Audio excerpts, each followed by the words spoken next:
Okay, boys, let's run Operation Epic Balls of Fury. Guys, please don't suck. Maybe Michael can sub in. What?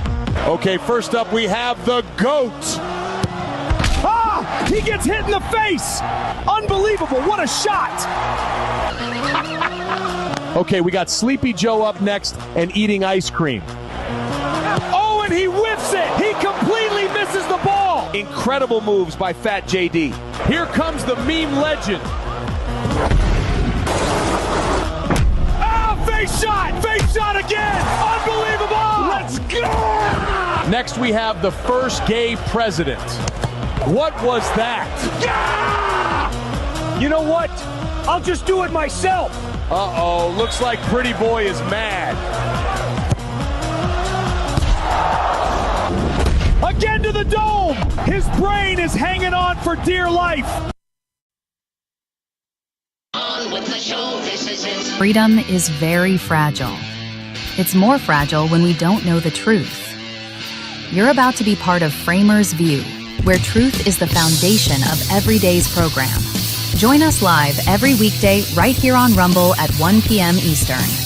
Now, here's Neil Frame on FramersView. Welcome to FramersView. It is 1 o'clock Eastern Time, and you can figure your time out wherever the heck you are. Thank you for being here at the show. Hey, you know what? The wheels are coming off. The wheels are coming off with the Democrats, and here's why I say that. They are scrambling, big time scrambling, running down the street with their hair on fire because they have created their own little problem. And when I say that, here's my point. There are lies, and I said this in the title of my show. There's lies and there's big lies. The big lies, they're going to come out sooner or later. You know, if you lie about, taking a drink out of your dad's beer when he wasn't looking, when you're a kid, that's a little lie. If you lie about beating the hell out of the neighbor kid down the street, and your parents find out about it, the truth, that's a big lie. Now let's go up to the political level. And there's big lies, and I've got those today. In fact, some of the truly classic things that are happening right now, which, I know, you say so many times, I say it myself. When are these things that are evidential proof of things going to go to DOJ, and DOJ will prosecute? Not talking about, please understand, this is not the same as the crap that they pulled on Donald Trump, him having the conversations in Ukraine and all of the, them going into Mar-a-Lago. All of those things have already been proven not true, not accurate. So where do we go from here? Well, we're going to find out today. So there's a lot of stuff. So first of all, we're about to have the sinking of Iran. I got to give them credit. You can talk about Hitler and Mussolini and all of the people during World War II, and the craziness that was going on there. There's a point where they all said, "Okay, I give." Except, well, not Japan. We had to melt them in World War II. But when you're weak, think Vietnam. They took the money away from Vietnam, the Congress did. We lost the war, and that mess is really never totally cleaned up.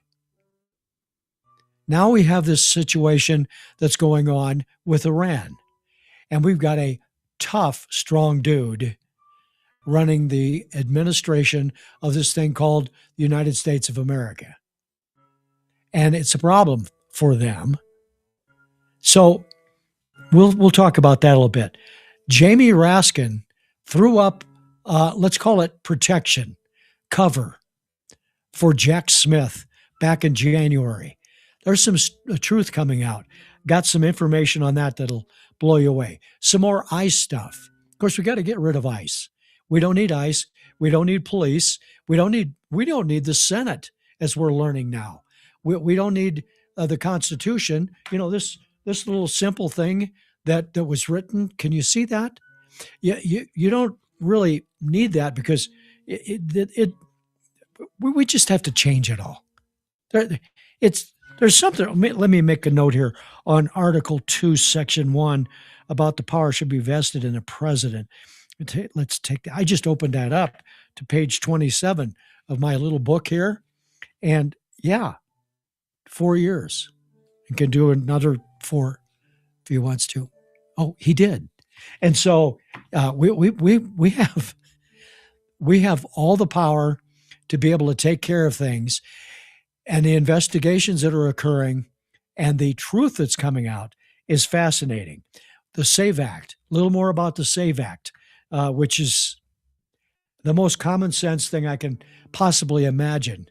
And if you want to really talk about what safe, secure, and honest elections are, and the truth of that, I think tomorrow night, even though MS Now is saying they already know what the speech is, I think there's going to be some stuff coming out about the 2020 election. And oh my God, now everybody's going to have a coronary. Oh, he's talking about the 2020 election again. Well, there's a reason for that if Trump's talking about it. And if Neil Frame with FramersView is talking about it. And I want to share something here in a minute about FramersView. But there's really no common sense to what's going on right now in the Democrat Party, the socialists, the get rid of everything by the socialists, the ICE movement to get rid of ICE. What do you think is going to happen or would happen? It's not going to happen. When you get rid of the police, you get rid of the state police, you get rid of ICE, you get rid of the FBI, you got to get rid of them. They're bad. You get rid of everybody that's going to protect anything. What do you think is going to happen? And of course, open the border. We already saw what that does. When Biden said, come on in, open the door. And he made the czar for the border, Kamala Harris, who went there once and didn't even really go there. And they want to delete everything and start new and take this book, rip all the pages out, and take their crayons and write up their little socialist campaign and turn this country into what is Cuba, Venezuela, a dangerous, non-capitalism, not capital building, not investment possibility, not opportunity for Americans type of country. Will it happen? I don't think so. I think we could get really close. We could get pushed to the edge. Definitely could. And this election coming up in November could definitely be part of that. Because there's no getting around the fact that this organization of DSA, the Democrat Socialist Party, they're calling it DSA. I don't know what A stands for, asshole. But there's not really going to be a stop of this until some people stand up and say, nope, not doing that anymore. And it has to come from the Republican Party. But more importantly, it has to come from the Democrat Party, those that you don't see or hear from, those that will basically get in front of people like Ro Khanna, will get in front of people like, AOC, Slotkin, all of these people that are just spewing socialist, get rid of everything ideas. And they have to say, this has to stop. The Framers View, the show, was brought together with a interesting name and a thought back to the framers of the Constitution. My name happens to be Neil Frame. And all my buddies call me Framer. Hey, Framer. I only have two buddies. One of them might be on the show today. But my point is, they call me Framer. So Framers View made sense. It's my view of what's happening in America and the Constitution and the founders that were brilliant in putting this plan together for the Declaration of Independence and the Constitution. They were amazing. And so I put this show together to do the studying, the hours that I spend putting this show together, to put things in front of you you may not see because you don't have time to troll all the networks. You don't even have interest in that, but you'd like to know what's going on. So how do we make that happen? Framers View. Neil Frame is going to get it for you. And my wife's piano student will play music for you, as you probably can hear in the background, but that's okay. So here's my point. We have lies that are happening, and the lies that are big are starting to get broken out. So Jamie Raskin was in January throwing cover for Jack Smith when they were asking him about how he got information and the information that he got, and was it legal, and all of the things that were going on. This is back in January. So I want to show you Raskin trying to drill in that he didn't get any content for the text messages that the phone records that they got from the politicians, Republican and a few Democrats, of what those phone calls were. And he said, no, we didn't get any text content because we'd have to have approval from the Congress for that. Really had to have allowance for all of it, but they didn't. Watch what Jamie Raskin does to throw cover for Jack Smith. Our colleagues have complained about the special counsel's review of toll records, which are phone records like a phone bill, showing only the timing and duration of calls and containing no content, no substance whatsoever from the calls. But those records were lawfully subpoenaed.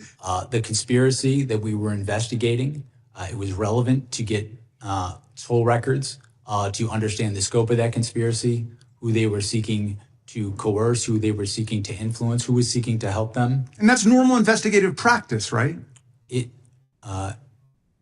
In conducting a criminal investigation, securing non-content toll records, as you described, is a common practice. Yeah, okay. It's a common practice. I don't know if you caught it. The woman behind him in a red dress going, as in, oh, this is BS. They are told to have no expression, no anything. Just sit there. And they're the supporters, supposedly. So we continue on. And I want to remind you, they're liars.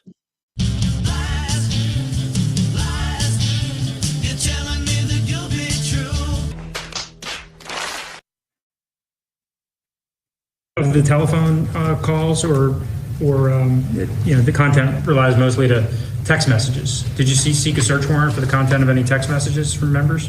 From members? Yeah. No, I don't recall that. Okay, it was just toll records. Correct. Okay.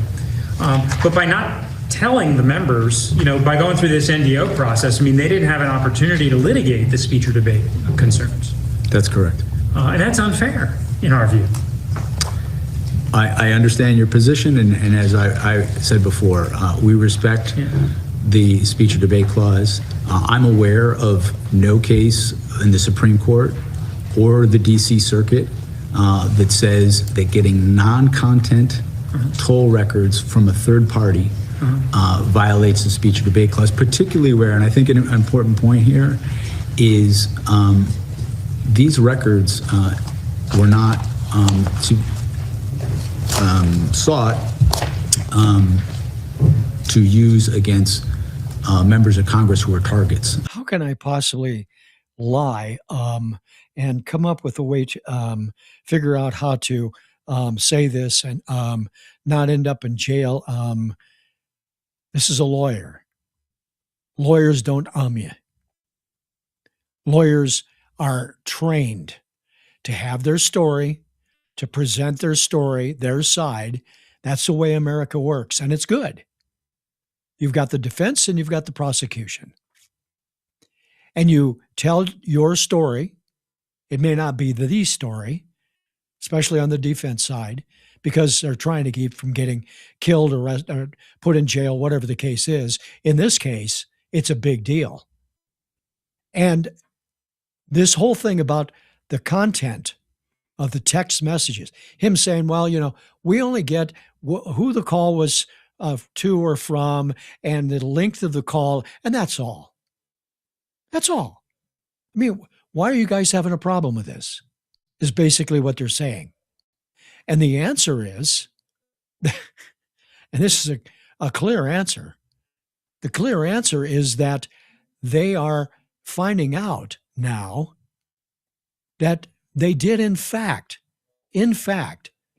get the text from the text messages.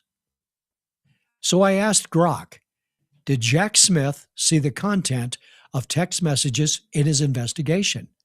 Yes. Jack Smith's investigative team accessed and reviewed the content of text messages. They got these from White House phones via a National Archives subpoena covering the 2020 election. Remember, I mentioned Donald Trump is probably going to talk about the 2020 election in his speech tomorrow night and the January 6th period. Records show the team downloaded and reviewed texts from 44 members of Congress, both Republicans and Democrats, who were communicating with Trump officials. This is according to grassley.senate.gov. So the DOJ recently confirmed to Senators Grassley and Johnson that Smith's team apparently bypassed their own filter team, which was supposed to screen for privileged material like speech or debate clause protections and directly access the content.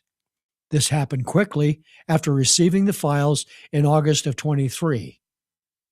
Smith himself said no when asked under the oath in a December 2025 deposition if his team looked at the content of text messages, which has led to accusations of potential perjury. This isn't potential anymore. From some lawmakers.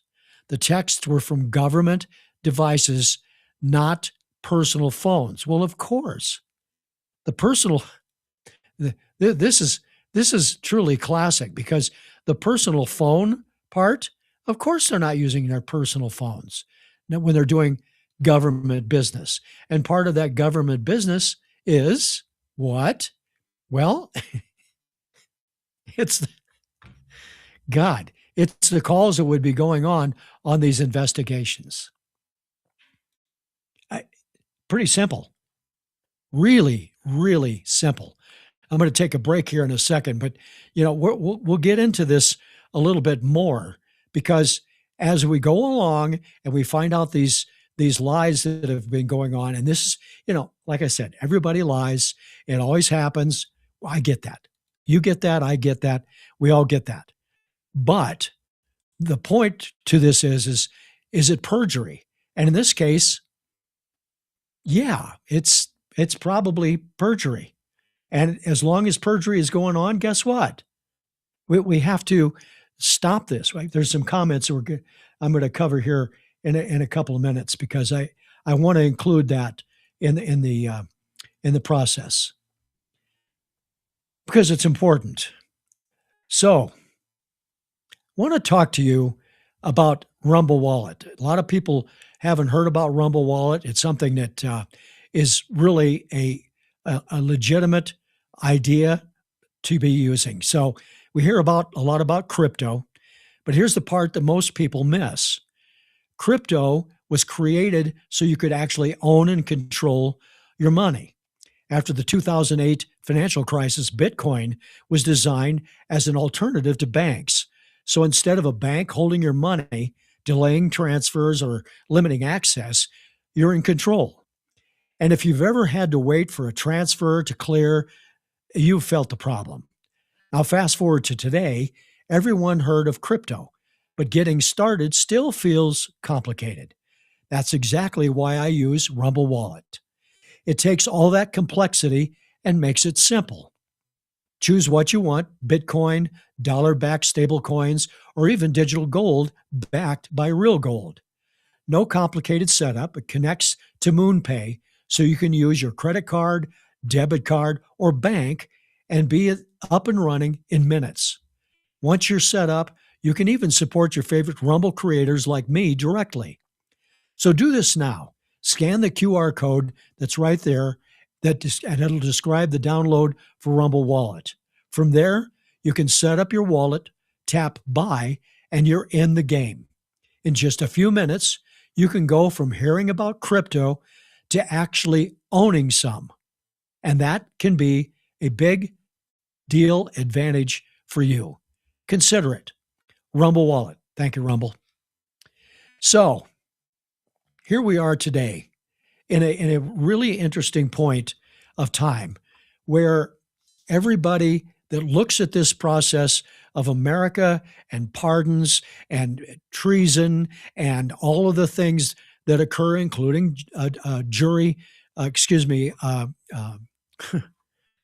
rolling too fast. There's so much to cover today. It's unbelievable. Perjury. All of these things are important. So let's take a look at the people that their text messages were looked at. It's just a few. 44 of them. Chuck Grassley, Ron Johnson. I'm not going to read all these to you. John Cornyn, Lindsey Graham. Poor Lindsey. I've got a great remembrance of him tomorrow I'm going to share with you. 44 of these. And by the way, you'll look over on the right, number 35, Karen Bass. Why were they looking at her information? She was talking to somebody and it got involved in it.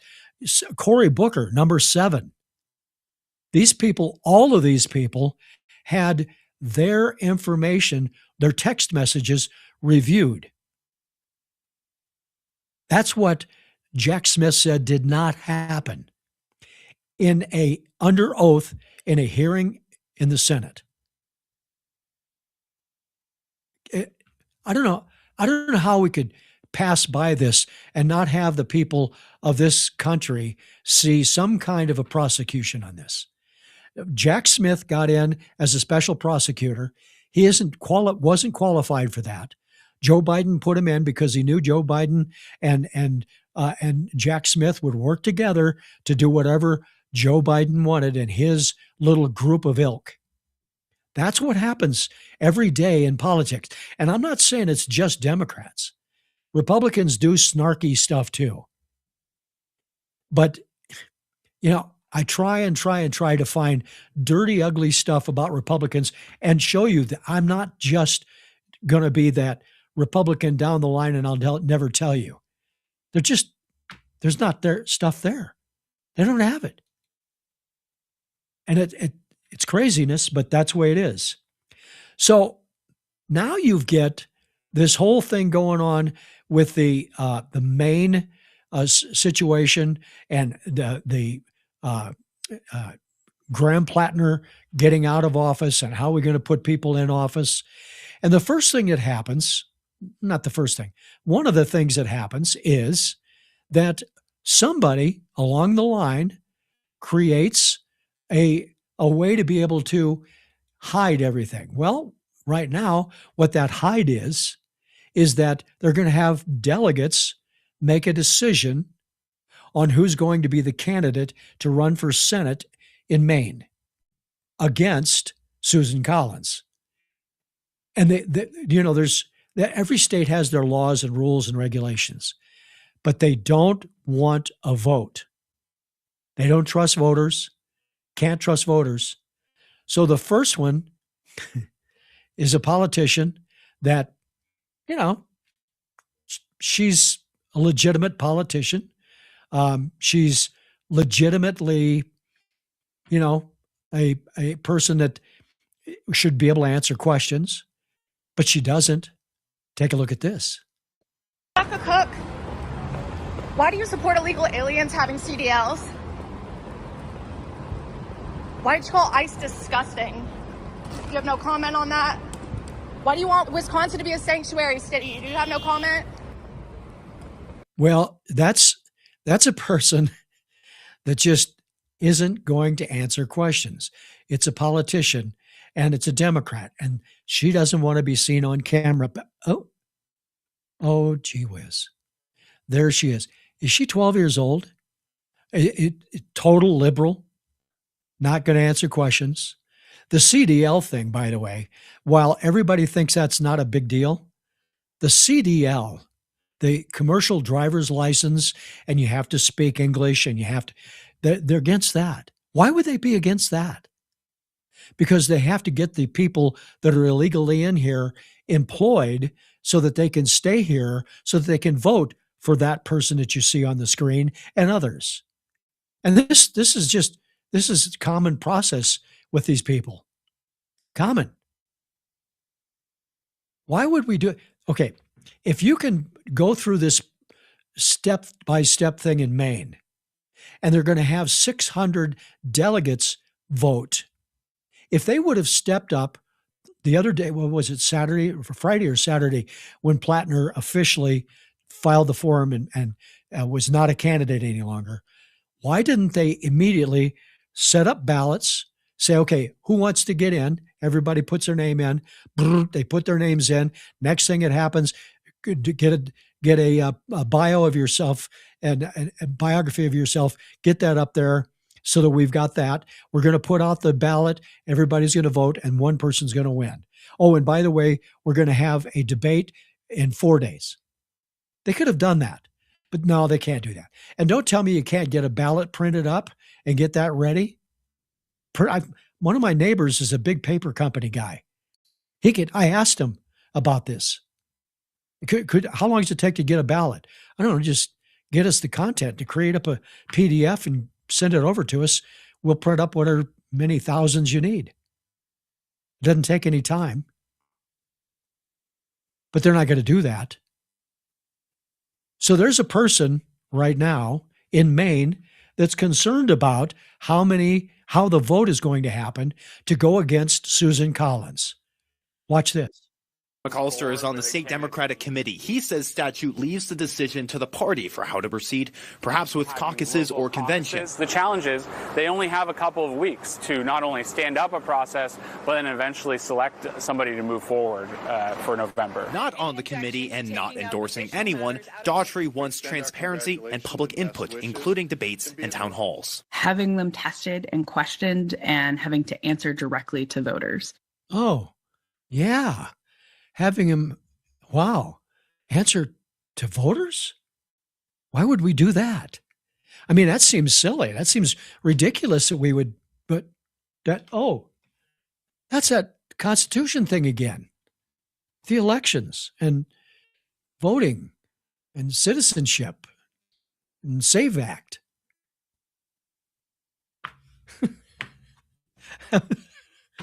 It's just, again, common sense. God bless America, right? But if we don't do this in Maine, you talk about disenfranchising people. Once again, somebody's going to get into office just like Kamala Harris did. Somebody, not in office, but in the election, just getting, here, you take it. Not asking anybody, not getting any approval from anybody. Just do it. So this is dangerous because there are people out there that are nuts. And the candidates that are socialist crazies are getting those people fired up. I have an example of that. A guy that hopefully today is out of a job. A guy that worked for FedEx, or maybe still works for. I couldn't find any information of whether he lost his job. This is a guy that wants to get rid of ICE. And pay attention to his actions. What is this guy jacked up on? I say we start defending and protecting our neighbors and start popping these damn ICE agents and saying, oh, my bad, it was the wrong person. My bad. Don't worry. Like, we really got to start protecting our neighbors. These are masked men in unmarked cars, no body cameras, going after the wrong fucking people. And even if they were going after the right people, they committed misdemeanors trying to come have a better life. Oh yeah, and just throwing this out there, our president has 34 felonies and was found legally liable for sexually assaulting Eugene Carroll.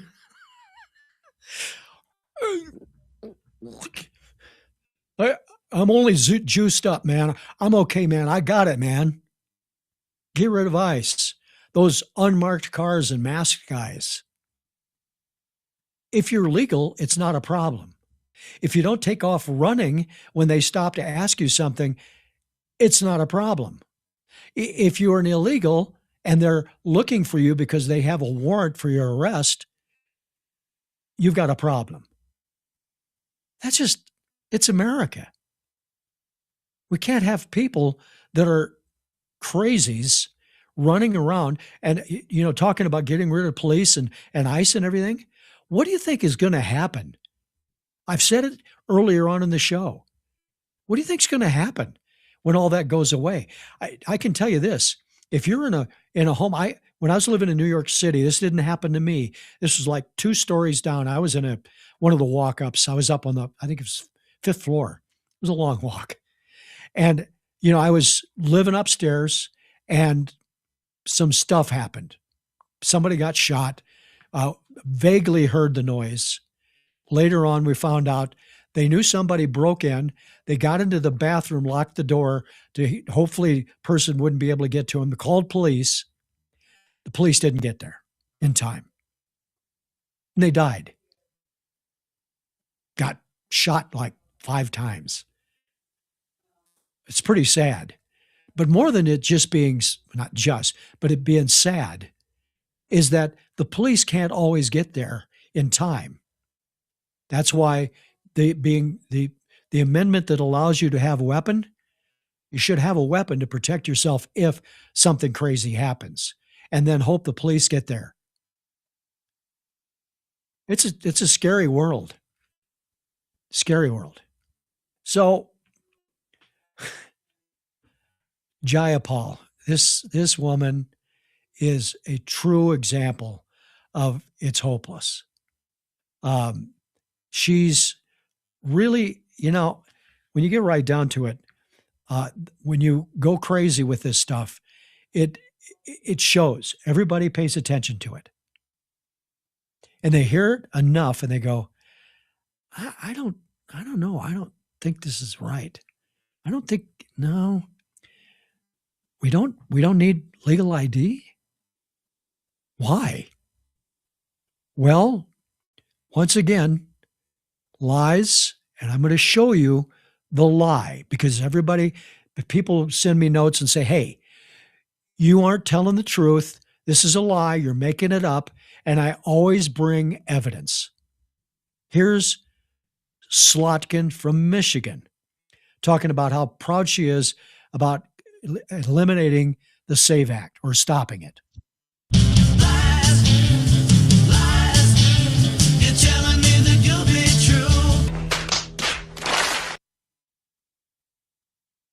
And I do, I take this back to some of the first bills they put on the floor last year. I remember whipping like crazy, including, frankly, on our side around Laken Riley. And I said the plan here is to take away all due process for immigrants, because that's what that bill did. That's what a series of bills that they put on the floor after that did, is they said, we're just going to get rid of due process for crime after crime after crime, or alleged crime after crime after crime. Yeah, there you go. So crime after crime after crime. So we certainly have to stop that, don't we? I mean, of course we do, because it's dangerous and it's crazy. Well, maybe we ought to just take a look at the evidence. And the evidence is, I asked Grok, what is the key part it would take away with the, I said, Laken Riley Act? They're saying that they're taking away due process. Okay, the key part, it mandates detention without a bond hearing for illegal immigrants who are just arrested or charged not even convicted. With theft, listen to this, theft, shoplifting, burglary, or certain violent crimes. They stay locked up through their entire immigration case with no chance to ask for immigration judge to release. That's the main due process shift critics point to. Well, guess what? If you're a criminal and you're illegal and you were already committed a federal offense by entering the country illegally, then all these things that are on this list make it, hey, you know what? We can't let this person out. Can't do it. There's no way because, well, honestly, we don't know what this person's going to do. How do we do this any other way? The answer is you can't really do it any other way. You have to have these people. And by the way, once the person is in jail and they have indicted the person and the case gets done, the idea is that once they've been convicted, there's one of two things happen. They go into the jail and they serve their time, and then they notify ICE for ICE to remove them. Personally, just remove them. Why are we spending the money on people being in jail that are illegally in this country, that broke a law, whatever the law was, while they were illegally here? Think about it. Why are we giving this shade to these people about this? And the answer is there is no answer because you can't explain it. It's kind of crazy. So that's what voting means and how voting affects the outcome of America.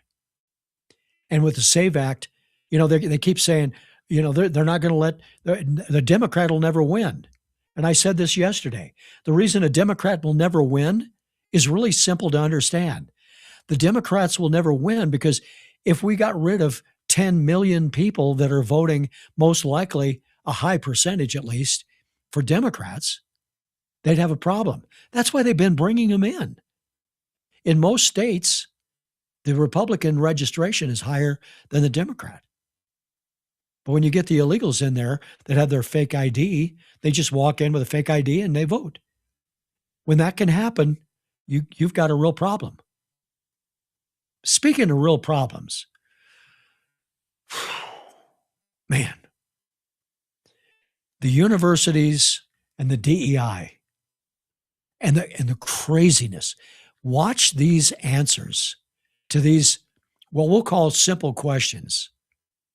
And you tell me if this makes any sense at all. This is in a Senate hearing. I think it was a House hearing, asking professors about DEI and trans and all the stuff they're promoting in colleges.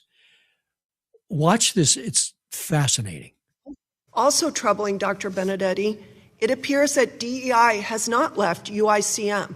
On your school's About page, clear as day, it says, and I quote, "At the University of Illinois College of Medicine, we are committed to diversity and inclusion. We have a number of programs and initiatives in place to promote diversity and inclusion." It's clear that UICM is just hiding the fact that DEI is still its core mission. Dr. Haygood, UCSF's classroom guide titled Framework for Gender and Sex Concepts in Teaching advises against using the term pregnant women. Instead, it says to use pregnant people. Who are pregnant people compared to pregnant women? Just curious. That is a part of a curriculum to help our students who are facing a wide diversity of patients. Of course, the vast majority of pregnancies are in women, and I have absolutely no problem with using the word pregnant women. I use it myself. Has a non-biological woman ever had a baby? A transgender person? can. That's not a biological woman. Has a non-biological woman ever had a baby? I would No, reiterate, it's ridiculous. We take care of transgender patients. I mean, how far out on the edge can you go? And you can see this guy is like really, really nervous because he has to say stupid stuff. And then he has to go home to his family where he has children and explain to them why he said that stupid stuff. Because common sense usually filters in some way, somehow in a family. In a group of a couple of kids and a wife and the husband, somebody's going to say, what are you talking about, Dad? Why'd you say that? Well, because I don't want to lose my job. And then we'll lose this big house that we have because I get paid $300,000 a year to be a professor. That's why. That's what's going on. So child transition is another piece of that. Same lady talking to the same group, asking about child transitions. Hoggood, the UCSF guide I mentioned earlier, also advises using a child's self-reported gender identity, even if it conflicts with the parent's wishes. Say a 7-year-old boy comes into your doctor's office and reveals he believes he's a girl. Is UCSF advising physicians to explicitly violate parents' moral values and have the doctors address this boy as a girl? Our programs are consistent with federal and state law. We undertake comprehensive psychological and mental health evaluations and work with the parents on these issues.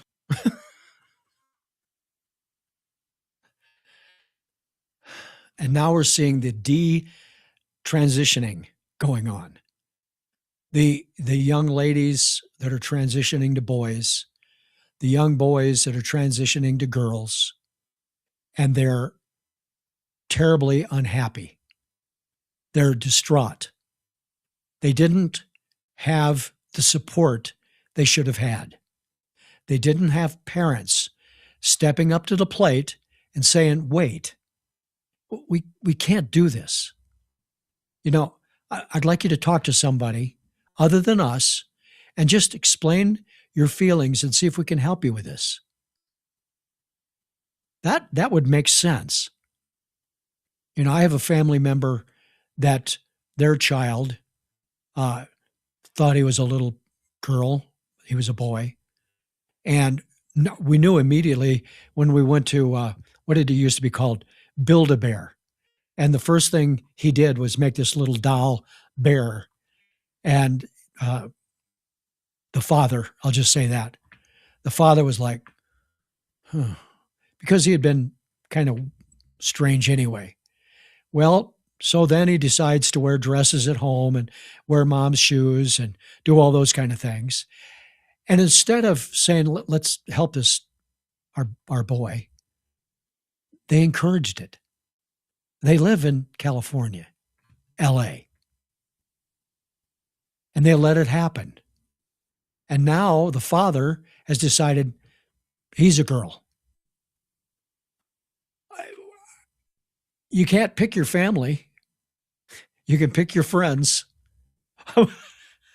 Well, you know, it's easy to tell a boy and a girl that XXXY thing is one piece of it. The other one is, and somebody tell me if I'm wrong on this, and I may be, because, you know, sometimes I get things wrong. And I'm the first one to admit it if I do get it wrong. But here's the question I have. Wouldn't a uterus have something to do with what is a woman and a man? Watch this. Dr. Dubonnet, a required course at UCLA Medical School, advises OBGYN students not to, and I quote, assume gender identity. Okay, from another class in May of 2026, it included a disclaimer that while it uses the term she and women, it does not intend to exclude, and I quote, those who have a uterus but do not identify with these terms. What does that even mean? I'm not familiar with that announcement. I'd have to read the entire thing. Okay. Can someone have a uterus but not be a woman? Because it seems like your school is promoting that ridiculous idea. I think, again, as Dr. Hoggett has described, we're treating transgender people, but we're doing that in compliance with state and federal law. And you do teach biology? Yes, we do. Yes, this is curious. So I'm going to ask you again, can someone have a uterus and not be a woman? Just say yes or no. Can they? Again, I would need that's to what, that's what your medical school is promoting. I mean, when you get caught in a spot, you're caught in a spot. Before I forget it, I want to thank the new people.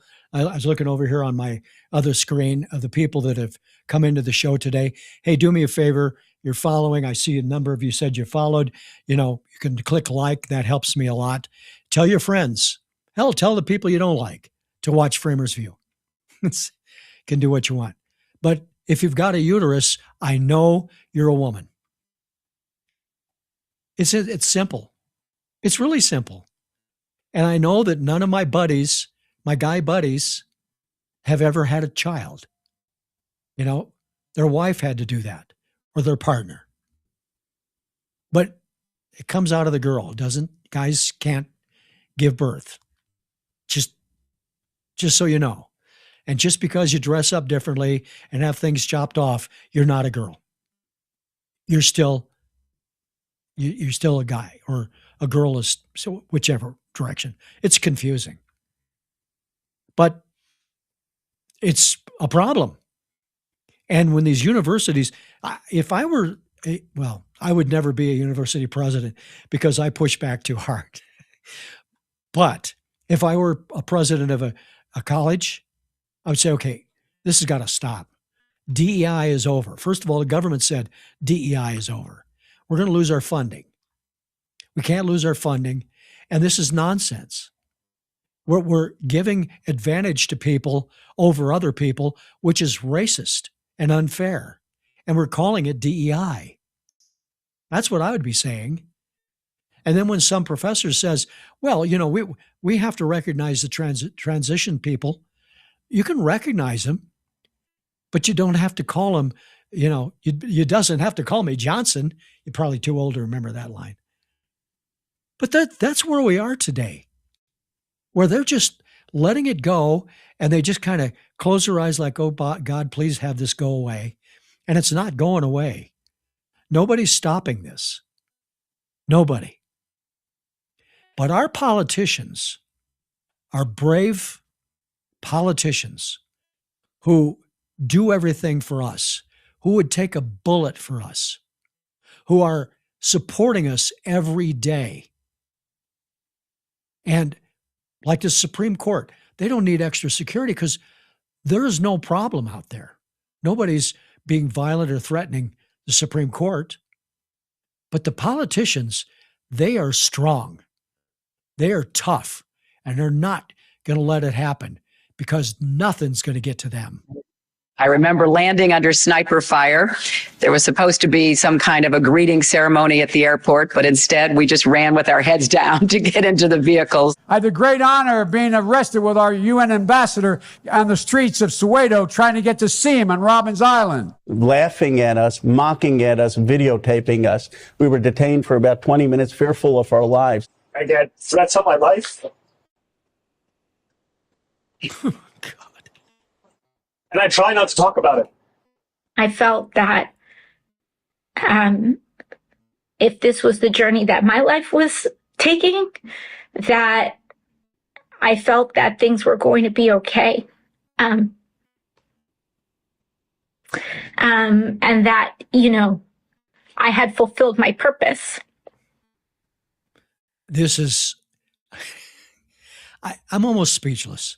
I got a hat tip to Mazemore putting this out on X.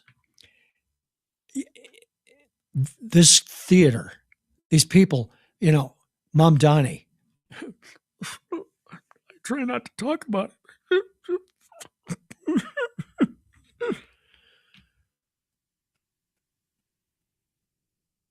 we're surrounded by idiots and politicians.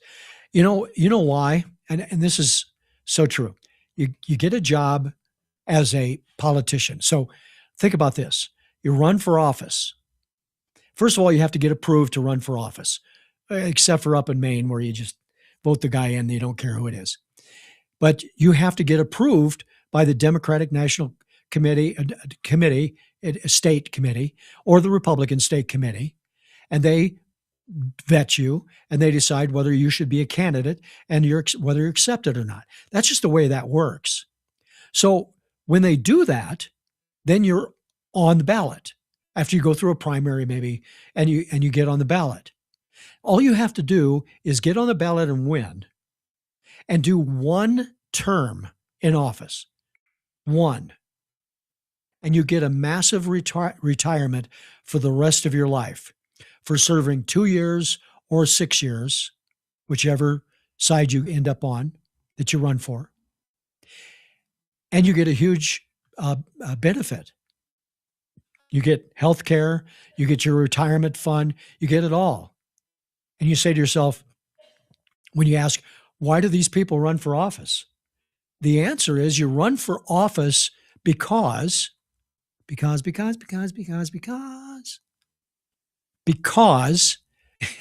you're going to be able to go in there and you're going to be able to serve for a short period of time and have a retirement, and you make $160,000 a year. And most of these people that you see running for office have never even had a job. Or if they've had a job, it's, they're a barista. So it's an incentive to get into office. And then they find power. They find power. When they go home, they've got power. Everybody wants to talk to them. When you're in the House or the Senate, whether it's local in the state or in the U.S. federal office, you have power. And now all of a sudden, that person who wants to game the system and just get a good retirement is going, I kind of like this. I'm going to keep going. And they put on their snorkel and they go in, first of all, just at water's level and look down there and say, oh boy, look at all the opportunities down there. And they go back and get the scuba gear and they dive big time. And all of a sudden, these people that are in office, that are crazy, are there forever. Do we want that to continue? There's term limits and there's voting, but if you're not going to vote people out that are doing crazy stuff, this is going to continue. It will. It'll continue over and over again. So this whole thing with the Supreme Court, I mentioned the safety of the Supreme Court.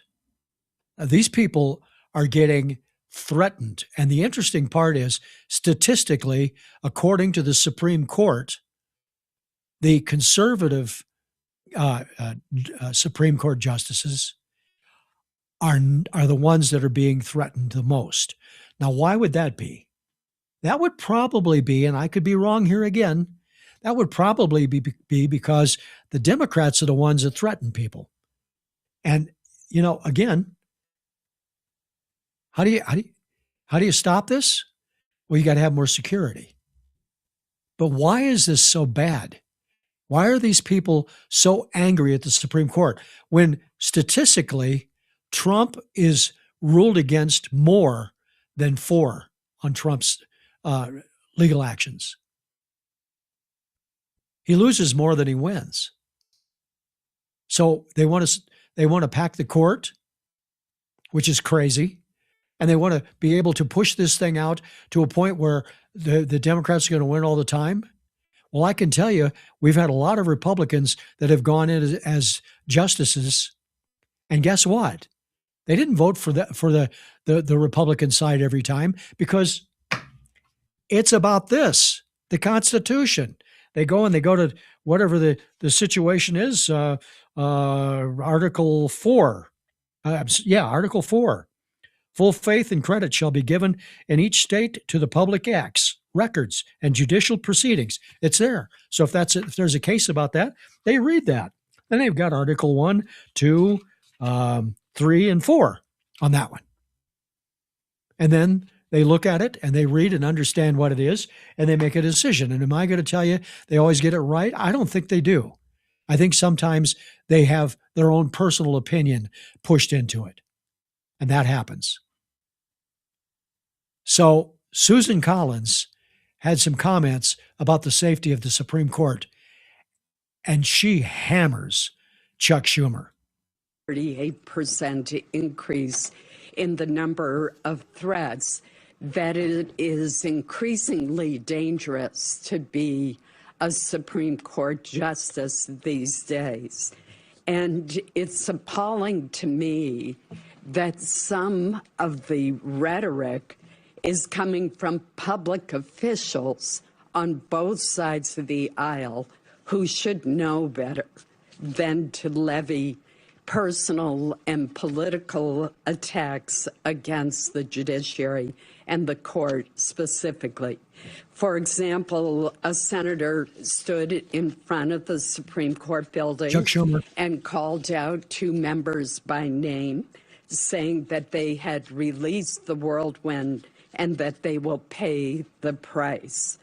Other public officials have called the court corrupt, out of control, and serving an extremist agenda.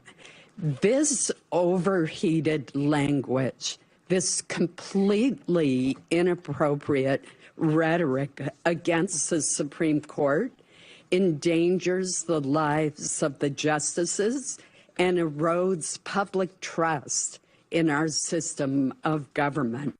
Yeah. And that's Susan Collins, who, I'm not a big fan of Susan Collins.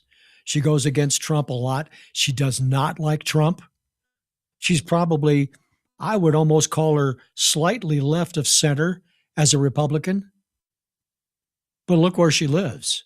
As we've learned here recently, how liberal Maine is. I never realized how liberal they were. This has really been brought out.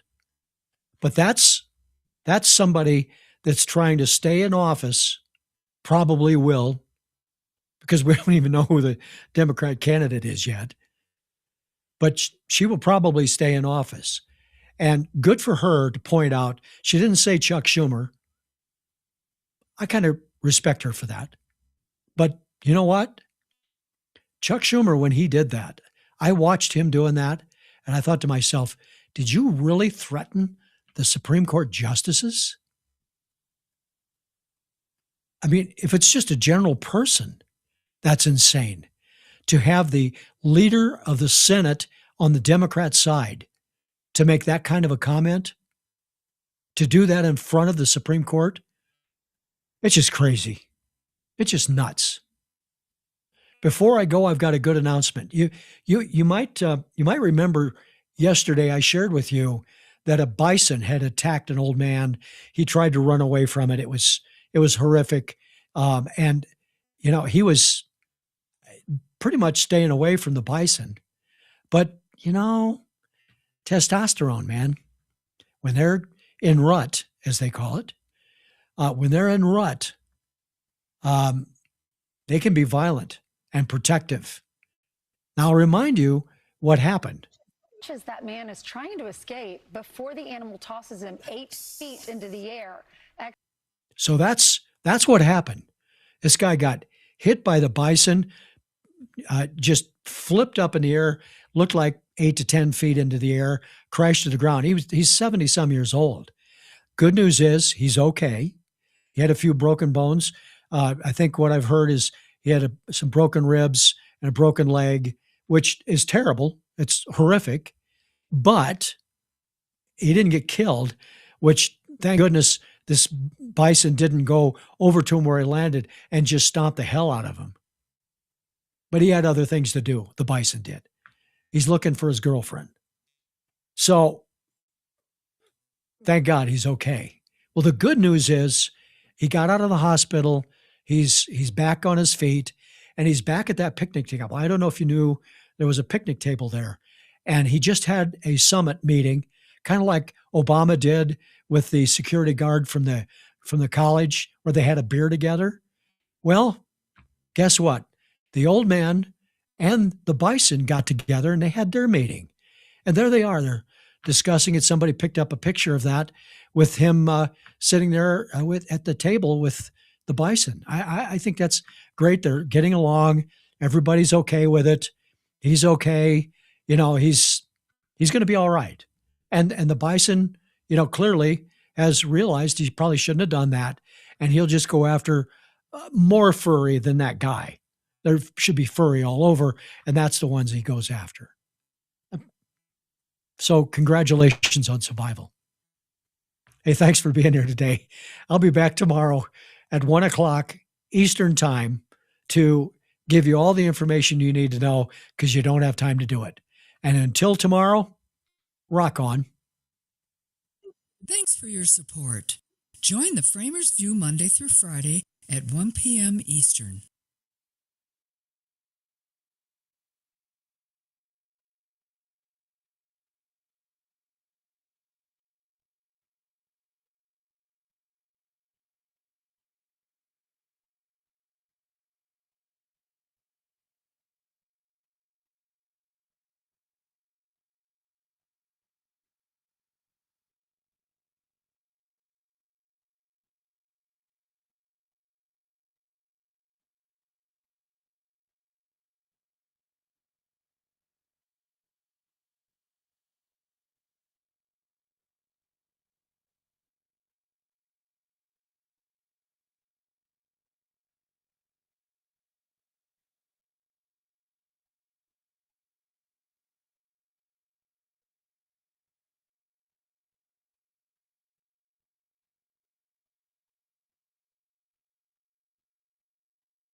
Thanks for your support.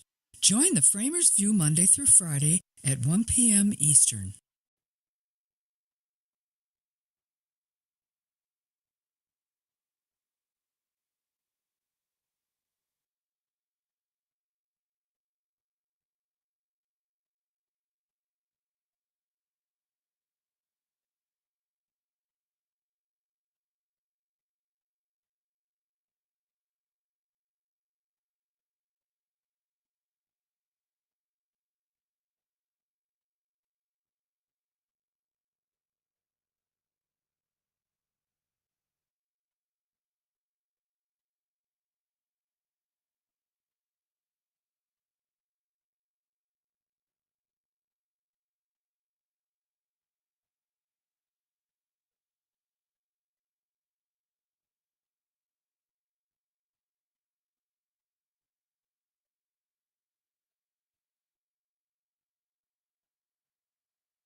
Thanks for your support. Join the FramersView Monday through Friday at 1 p.m. Eastern.